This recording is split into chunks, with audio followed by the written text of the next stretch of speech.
3 दिवसांपूर्वी बेपत्ता झालेलं एअर एशियाचं विमान जावाच्या समुद्रात बुडालं। इंडोनेशियाच्या नौदलाला सापडले काही मृतदेह।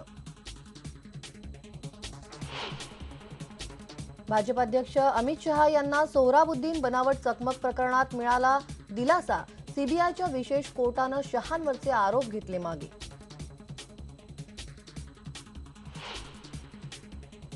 अंधश्रद्धेतूनच मुलानंच दिला आईचा बळी। नाशिकमधल्या घोटी जवळची थरकाप उडवणारी घटना। 2 मुलं आणि मांत्रिक महिलेसह एकूण 10 जणांना अटक।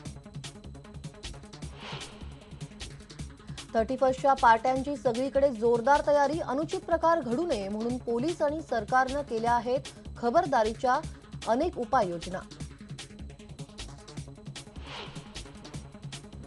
मुंबईवरच्या 26/11 हल्ल्यातला सूत्रधार झकीउर रहमान लखवीला जेल बाहेर येण्याआधीच अटक। इस्लामाबाद कोर्टानं जामीन दिल्यानंतर दुसऱ्याच दिवशी पाकिस्तान सरकारनं अपहरण प्रकरणात घेतलं ताब्यात।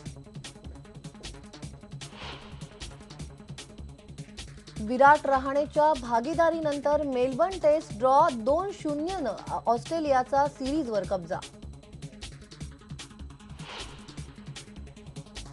आणि अहमदाबादमधल्या 10 वर्षाच्या मुलाच्या धाडसाला सलाम। 1.5 वर्षाच्या बहिणीचा कुत्र्याच्या हल्ल्यातून वाचवला जीव।